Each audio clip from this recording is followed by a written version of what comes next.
Japan میں کوئی بچہ گاڑی پر اسکول نہیں جاتا. جب وہ صفائی ہوگی تو اس میں 22ویں گریڈ کا فرد بھی اپنی گلی اسی طرح صاف کر رہا ہوگا جس طرح ایک عام آدمی. یہ بھی ہمارے یہاں ایک المیہ ہے کہ ہم پاکستان میں رہتے ہوئے اپنی زبان میں علم حاصل نہیں کرتے. یہ سمجھتے ہیں کہ شاید علم حاصل کرنے کی ایک ہی زبان ہے انگریزی. منظم قوم کسی قانون کی بنیاد پر نہیں بنتی.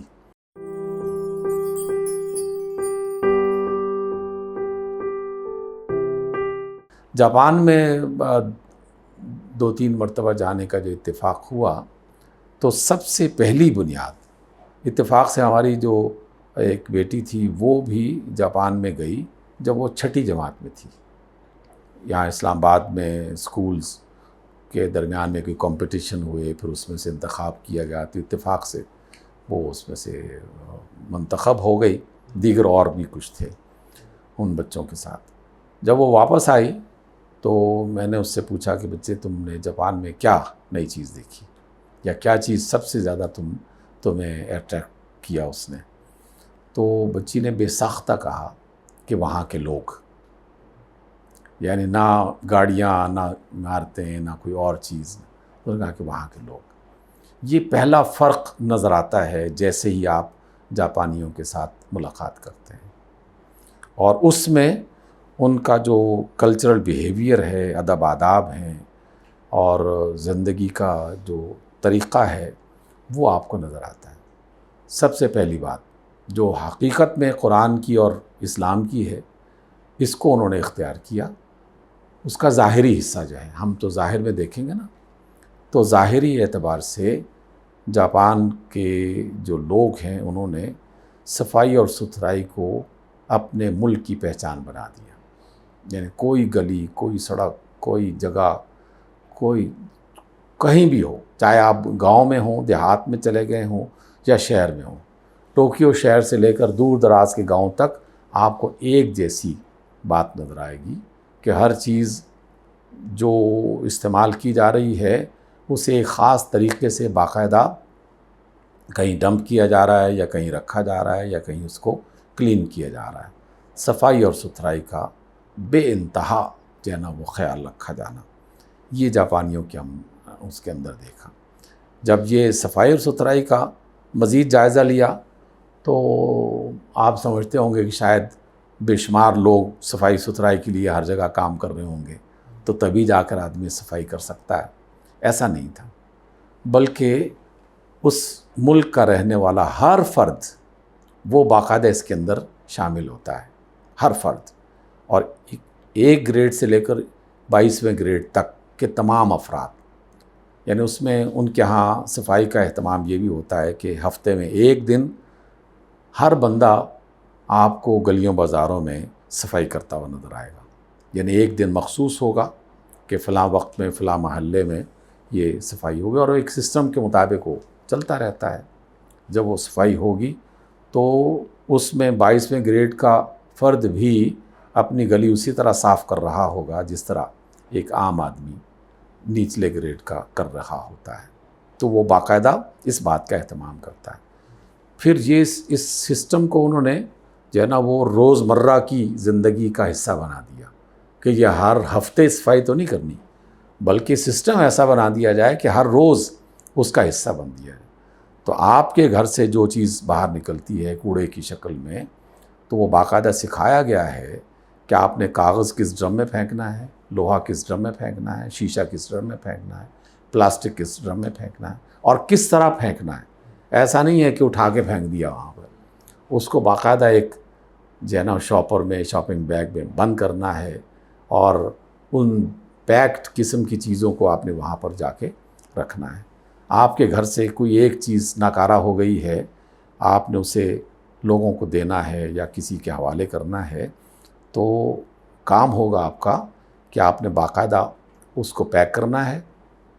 پیک کرنے سے پہلے اس چیز میں مثلاً ہم نے دیکھا ایک جگہ گھر سے باہر نکلے، ہمارے ہی اس کوریڈور میں ایک ہیٹر پڑا ہوا تھا اور رکھا ہوا تھا. دیکھا تو اس پر لگا ہوا ہے ایک اس طرح کا کور، اور کور کے اوپر لکھا ہوا ہے کہ اس میں ہیٹر ہے اور اس میں فلاں فلاں خرابیاں پائی جاتی ہیں اور یہ ہیٹر قابل استعمال ہے، لیکن فلاں فلاں اس کے اندر چیزیں مزید ڈالنے والی ہیں یا وہ خراب ہو چکی ہیں۔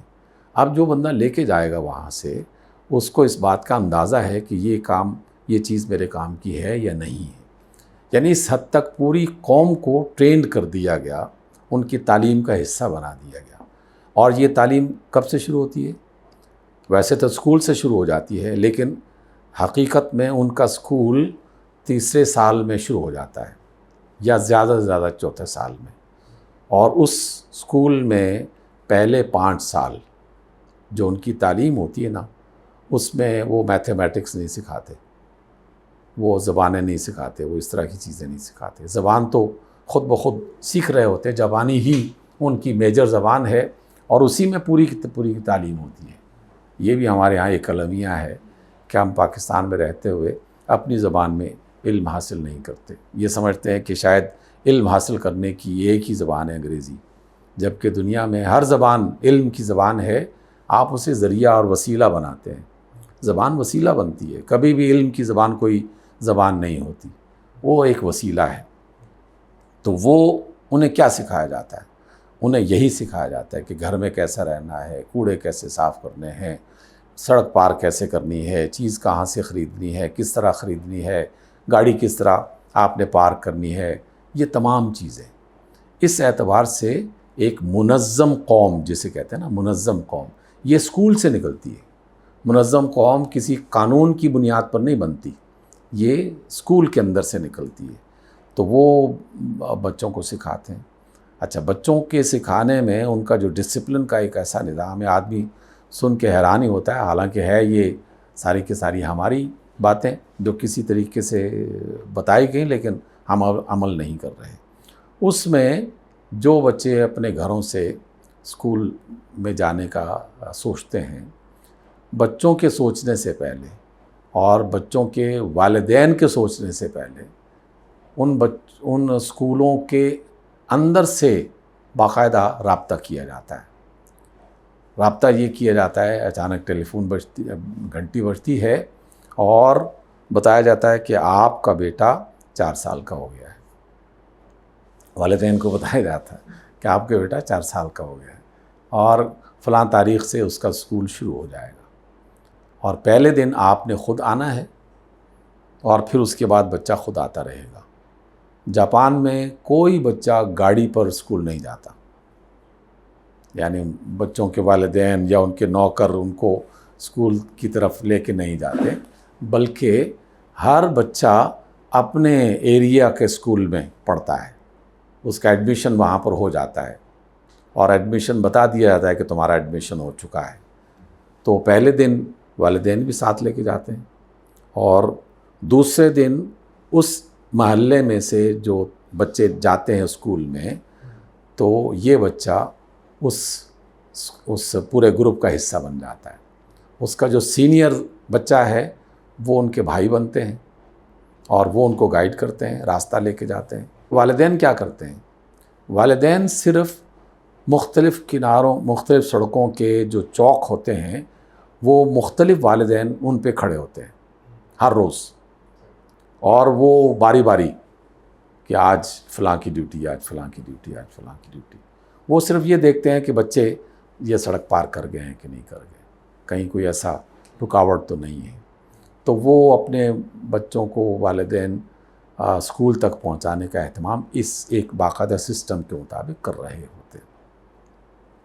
تو اس اعتبار سے صفائی ستھرائی اور یہ جو نظم ہے سڑکوں پر، گلیوں میں چلنے کا، راستوں میں چلنے کا، یہ نظم ان کو باقاعدہ اس تربیت کا حامل بنا دیتا ہے کہ پھر وہ کسی بھی موقع پر پریشان نہیں ہوتے۔